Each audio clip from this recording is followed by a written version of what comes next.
to another episode of the Traitors Official Podcast. This is the closest you're going to get to Inside the Castle without bribing Alan. We are your gorgeous and brilliant hosts. I am Bob, the drag queen. And I'm Boston Rob. Let me start by saying it's a great time to be a fan of the Traitors.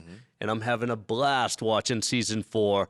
And this week's episode, well, it definitely didn't disappoint. Not even a little bit. And if this is your first time tuning in, here's the deal. We are going to be talking in detail about every single thing from episode 6. So that means spoilers. If you're not caught up, you have been warned. Let's get into it. Let's do it. Okay, let's get into breakfast. Breakfast is a crazy time specifically to be a traitor. But, like, there's a weird conversation about the salmon. Oh, we're here first. We get to eat the salmon. Do you like lox? I mean, I'll eat it, but I mean, I'm not like that excited about it that I'm watching who's eating it, how much they're eating, everything else. Yeah, I'm not that into the breakfast, but what I am into is Lisa at breakfast. I can't tell, because here's the thing, I don't watch Housewives, so I can't tell. Everyone's like, this isn't Lisa, this is Lisa, Lisa's being weird. She's been in the public eye a long time. She's an actress, she does other things.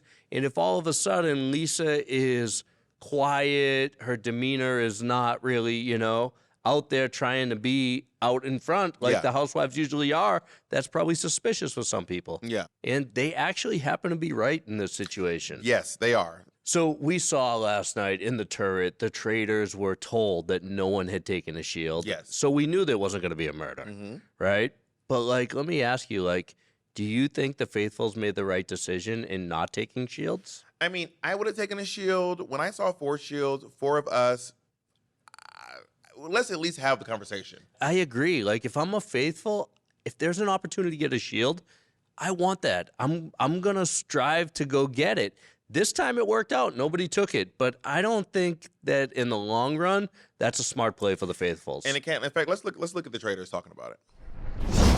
I come with news. It's in whisper mode. Oh, God.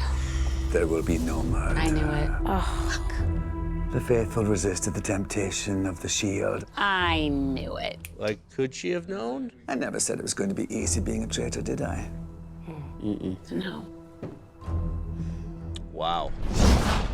If just one traitor had taken a shield, they could kill anyone they want. But they weren't really in an opportunity to be able to take the shield by themselves. That's why, because they were with the group. It's going to lead to some suspicion on them. In my opinion, it's been a little too easy for the traitors. They are very unified right now. But now that Lisa has a little heat, Yeah. I think we're going to see the direction move towards them. Oh my God, at breakfast, she looks so annoyed.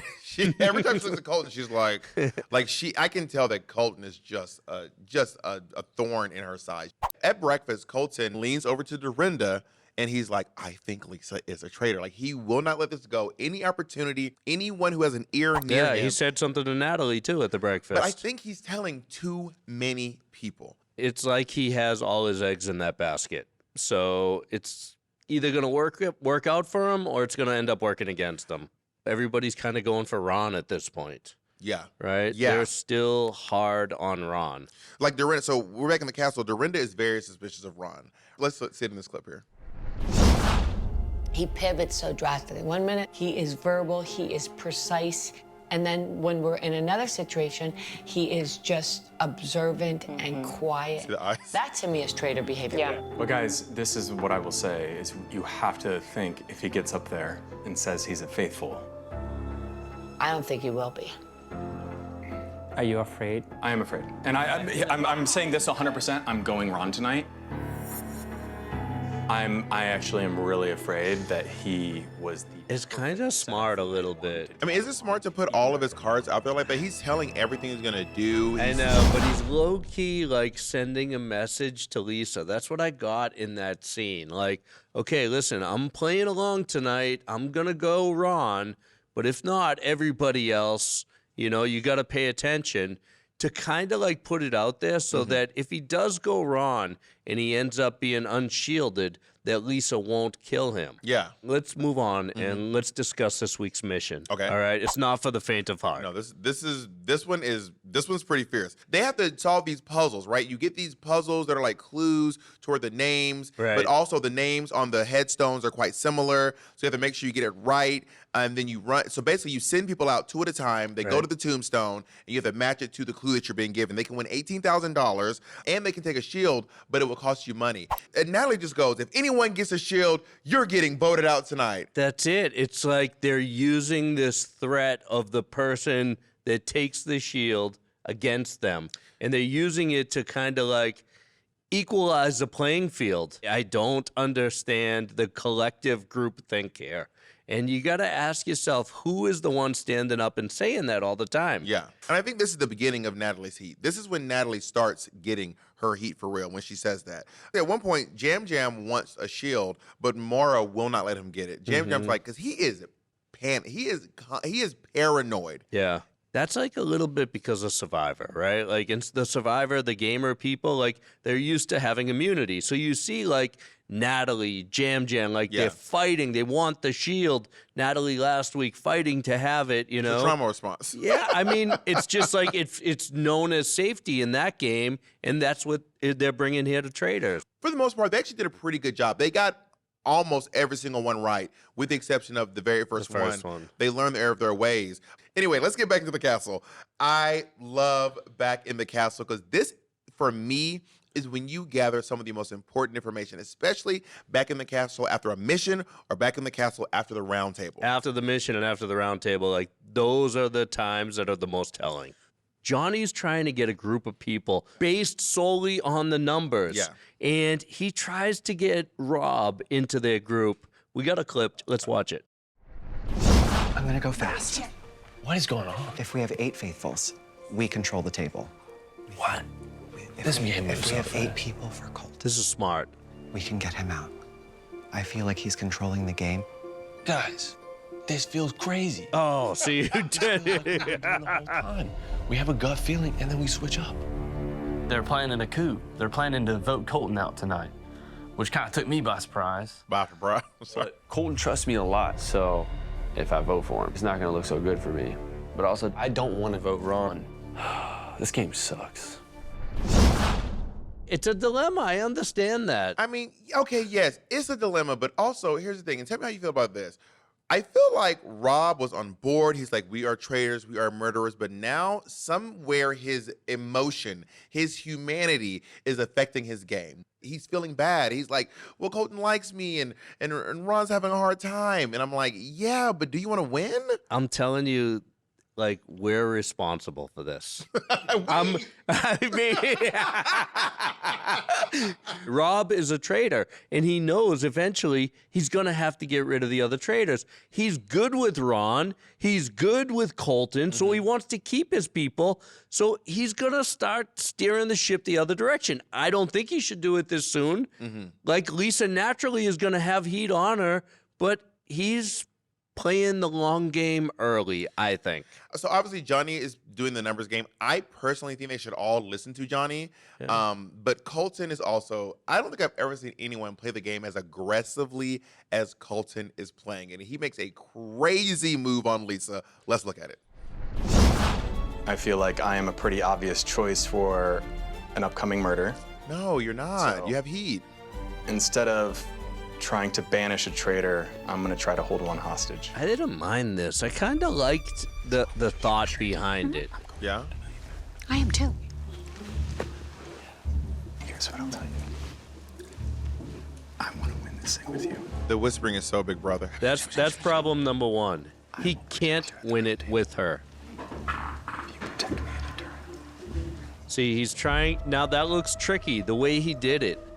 Just, it looks too tricky. What are you talking about? What are you talking Yeah, see, about? he's trying. Faithful. I'm a faithful.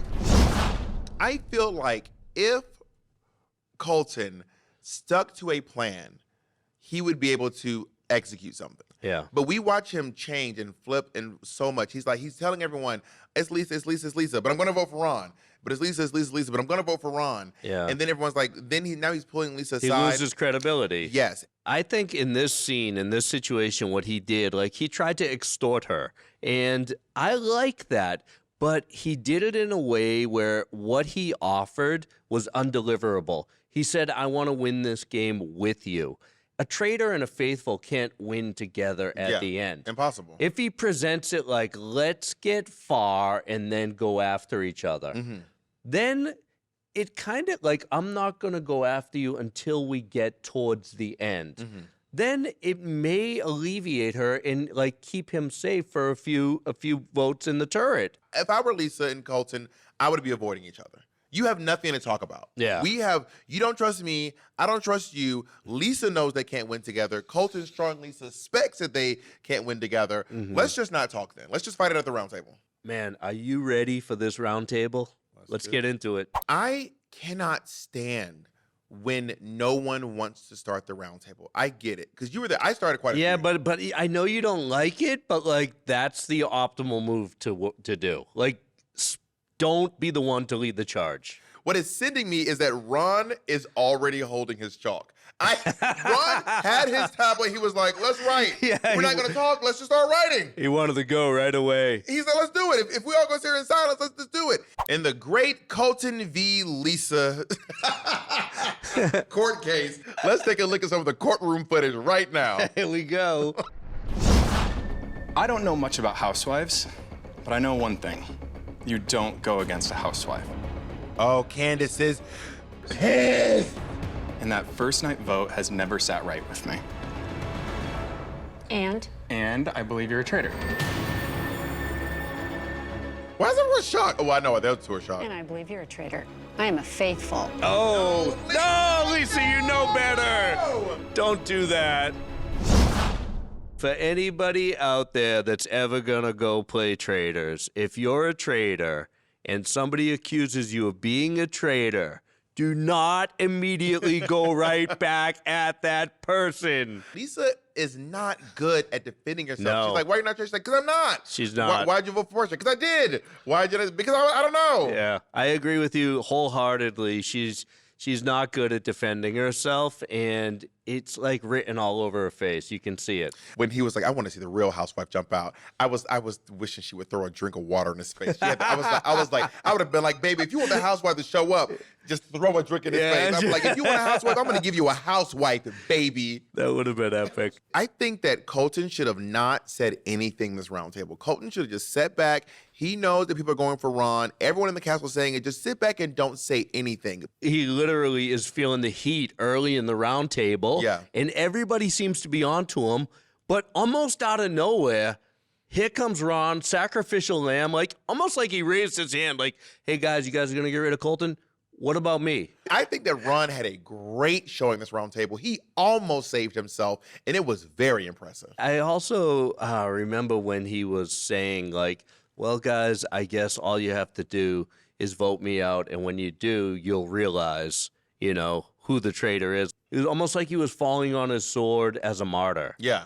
Like, do you think, like, gameplay-wise, like, sacrificing yourself as a faithful to show who the traitor is honorable? No! Right? You want to stay in. Honorable. I don't care if you win, bitch. I want to win. Right. Because the truth is, the only people truly playing together are the traitors. The faithfuls are actually playing against each other. They are playing against each other, which is wild because if you think about that, right, from a strategic point of view, the faithfuls, even though they're together, they have to cannibalize each other.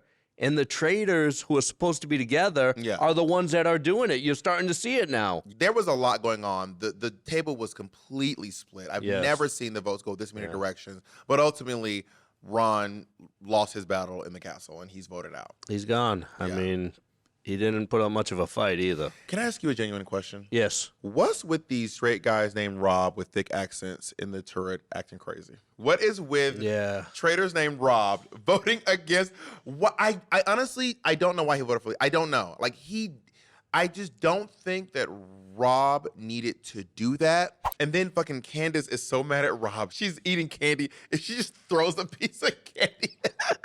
That was my my favorite of her throwing candy at him was so.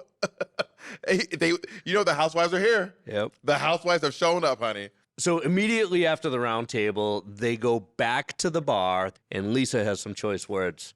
Let's check it out. So, Yeah. Look at her eyeing him. I want to say one thing to Colton.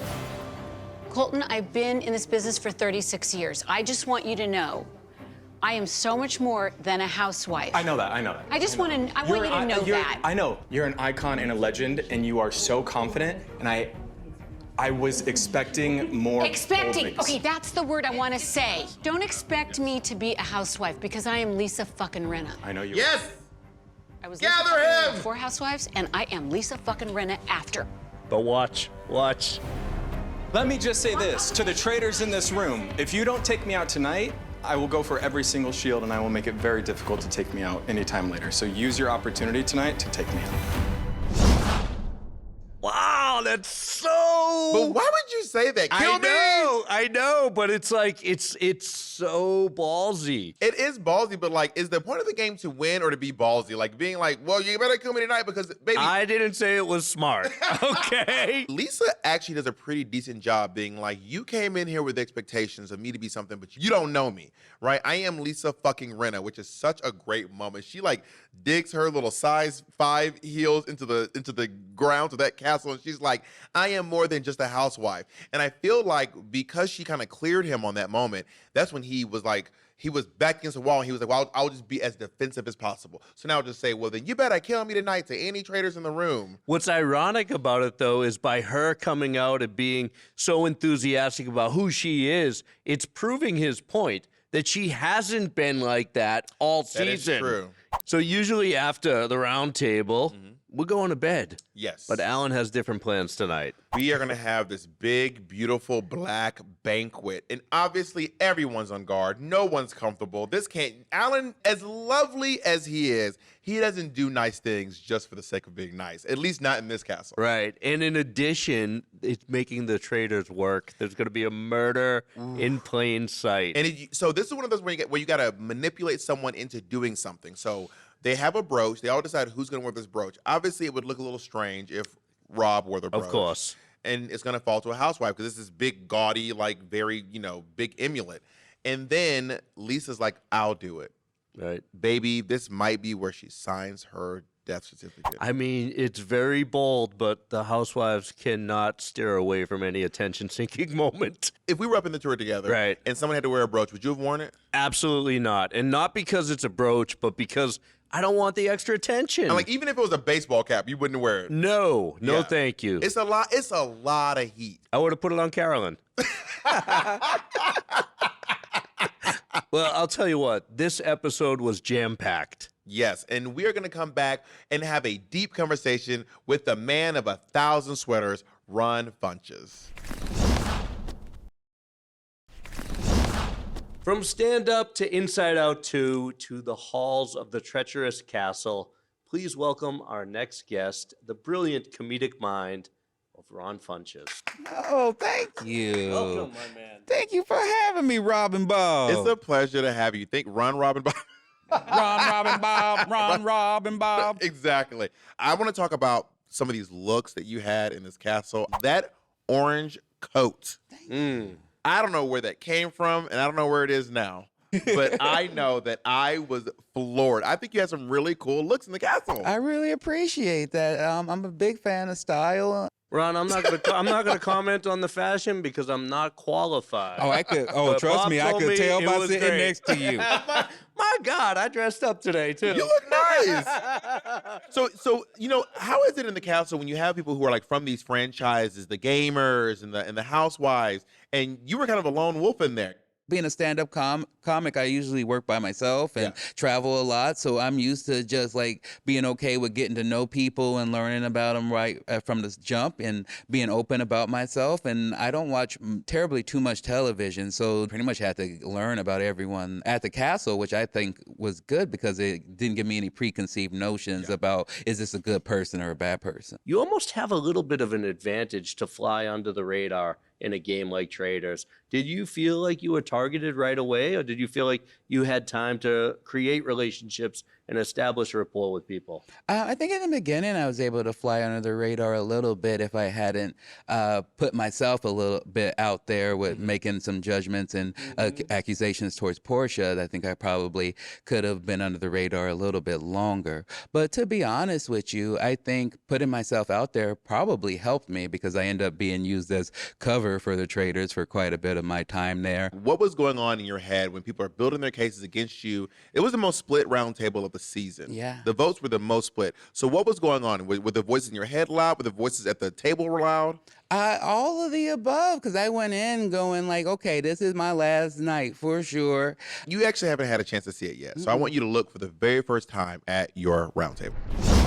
Ron, I really do like you. Banishing you tonight gives us more answers than you've been able to provide even at this table. But do you feel the need to do it? Because you got it wrong more than me. Gather her! Woo! With who? With Portia and with Tiffany, yeah. And then with Michael. With everyone. Because Michael, we don't like Michael, we don't count it. I don't know if you were in your feisty mode, but you cleared. And you said, any other questions? Or you gathered him like a chignon. Like, was that you being feisty, or were you just being like... I was just sick of it because part of it was just like, I'm sick of defending myself over people who should be intelligent enough to figure it out and who are turning around and judging me for the same mistakes that they're making. I think that's also just what makes this game so wild and fun, is that you really see the social experiments of it. When you're in the castle, right, you want to go after people, you want to accuse them. So they're like punishing you for doing what you're supposed to do as a faithful. And that's to try to find the traitors. How do you defend against that when that's supposed to be your job and that's what they're accusing you of doing wrong? I mean, that was the most frustrating part. That's when I really was like, that's why I was mostly feel like, okay, let's feel ready to go, because it's a real damned if you do, damned if you don't situation for me right now. Tough, right? And it's almost like the default is you're better off not saying anything, but by doing so, you're leaving yourself vulnerable. And you're not playing the game at that point. You're not. Let's watch a little more. If I want to be a real faithful, then probably the best thing I can do is let you guys write my name on there. So then you can know for real. I would love to get a chance to just go around the circle and just say goodbye to you guys before it wraps up. Watch their reaction. Jam, I think you're really good at this, and it's been a pleasure to get to know you a little bit better. Natalie, I think you are exactly who you are, who you say you are, 100%. Rob, the same to you, and it's been a real pleasure. I was wrong about that, though. A little bit better. Mara, Steven, Mark, same. You've been an absolute pleasure. I enjoy your company. Fine, I don't think he's a traitor. Tara, also super sweetheart.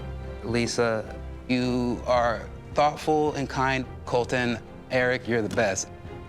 I don't think he's a traitor. I don't think he is either. We would ever have to. Oh, you don't think he's a traitor, Rob? You're a legend, dog. You don't think? Can I say something? Come on, Tara, wake it up. I don't know if this will get me murdered tonight, but it's not wrong. So you would just wanted to say goodbye and say it. But like as a strategy, it kind of like was starting to work. I was like, he's eating. I remember being like, oh my God, this is the smartest strategy. I remember thinking to myself, that is so smart, because you made yourself so vulnerable, and you were like, listen, y'all, I'm out of here. I just want to tell you all how great it's been, and I want to tell each of you individually. And as you're talking, you can see them being like, I don't think it's him. I don't not think he's him. a traitor. I think you swayed a lot of votes by doing that. A lot of people. Yeah. Yeah, which was bad, because I was ready to go home. So I was. So were you like, please, no, actually, it's okay. Were you over it? Was it tough? It was tough because I was pretty much sure. I was like, there's no.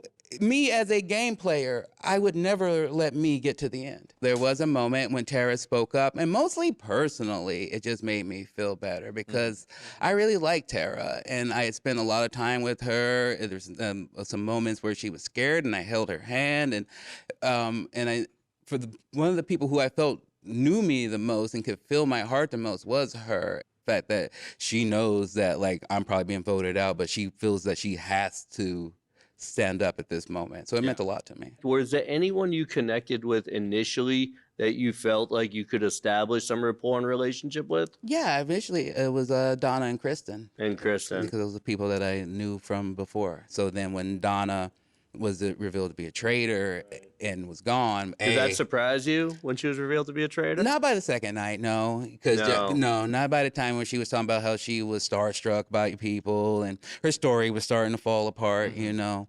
And so I wasn't surprised by it, but I knew at that point, I'm like, oh, they're going to think that we were traitors together just because of guilt by association. So as a stand-up comedian, you stand up, you walk over to that entryway. What are you thinking as you make your declaration to what role you're playing in this game?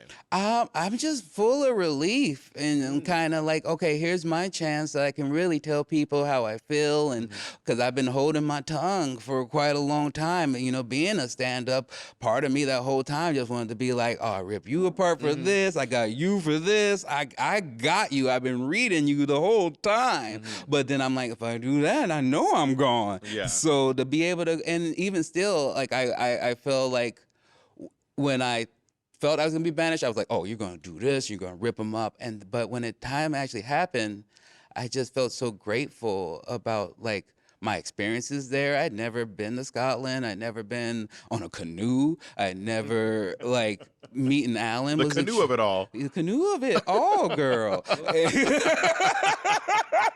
I mean, let me ask you this, Ron. Like, when it's all said and done, any regrets? Not a single regret. I love how I handled myself. I love that I went outside my comfort zone. I had trust issues before I even came into this. So what would you do different if you went back and played again? Not a single thing would I do different. But you ended up out so early. That's okay. That's okay. That's fine by me. Yeah. I'd rather be me. Like I said, when I left, I wanted to be able to look back and have my sons watch it and be like, I'm proud of my dad. And they can go back and see that their dad never lied, never begged, never lowered himself. When people said like, oh, we don't believe in you and why don't you defend yourself, I just said I don't feel the need to. I think that's what's really great about the Traitors in this show is that you don't have to make it to the end to get something out of it. Like, you can still play the game, have a good time, and there's still like gifts bestowed upon people besides winning. At the end of the day, I was happy for the opportunity and I wanted the money, but there's just nothing that's going to make me betray my character and who I am for any amount of money or riches, not at all. So no Survivor for you? No, because I hear you guys just eat just nothing but like a spoonful of peanut butter and then you can't poop for weeks. You guys have like one little nugget of poop for like weeks. Well, you need that backstabbing knife, and it sounds like you don't use that. All right, before you go, what predictions do you have for us as far as your other faithful go? My predictions are that they need to get it together because it felt like they're letting biases and groupthink control everything. Here's my last question for you. Who do you think in that castle has the best shot of actually winning this game? Ooh, who has the best shot? I can't go against my girl, Kristen Kish. She's smart. She's just very calculated and she's driven. That's one thing I told her when I saw her. I was happy. I knew I made the right choice of being there because whenever I see her at a place, I know I'm in the right place because she's a hard worker. Well, shout out to Kish with the good quiche. Thank you all. Thank you so much for joining us. Do not go anywhere. We'll be right back with a lot more podcasts. And now for Boston Rob's favorite part of the episode. It's time to talk fashion. Man, I have been waiting all week for this, okay? Okay, you can't not tell me that Lisa's jacket is not amazing. You would wear that. I like her jacket. I just think it's 6 sizes too big. It's in big. So the thing, big top, little bottom. You got to wear a big jacket. You got to wear skinny little pants. That's it. Let's keep looking. Ron is back with another over the top, like brocade, looks like some sort of embroidery style blazer. Thoughts on that? Because you like a blazer. I mean, I don't mind a blazer. It's okay. I think it's like he's trying to be cool in 1980, but it's like 2025. Yes, I mean. It feels like, I don't know. I've noticed you don't like things that look like curtains or tablecloths. I mean, this definitely looks like grandma's curtains, for sure. If I come to your house, grandma better watch out because I will make a pair of pants. Jenny Weir's wearing this like sheer, it looks like some sort of either charmeuse or some sort of a, taffeta top with this cute little beret that has like some sort of embroidered beaded piece on it. I do love the hat. I'll say that. It could use an earring. I have no comment on this. So do you have any taffeta in your closet? I don't even know what that word means. Tulle? Tweed? My tools are in the garage. I got hammers, wrenches, saws. I mean, this is a different show I think you're talking about.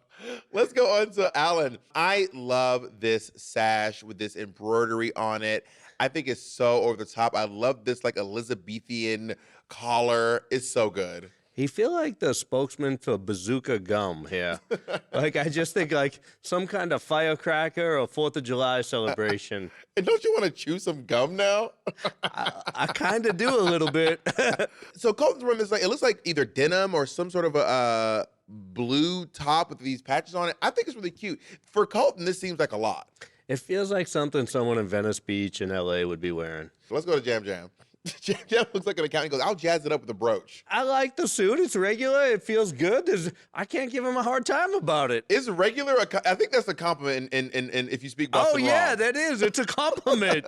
He does have like a cute little pin there that I'd probably take off. One pin is too much. I thought it was a bunch of brooches. You can't wear one brooch. Kristen, I would let her like step on me. She always looks like she's in charge of something. I agree. I think this looks very business, smart, powerful. I get that.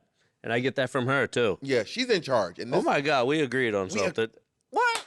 She's our winner. You heard it, Kristen. You are the winner of this week's Traitors Fashionista Award. It goes to you. We'll be right back with more podcasts.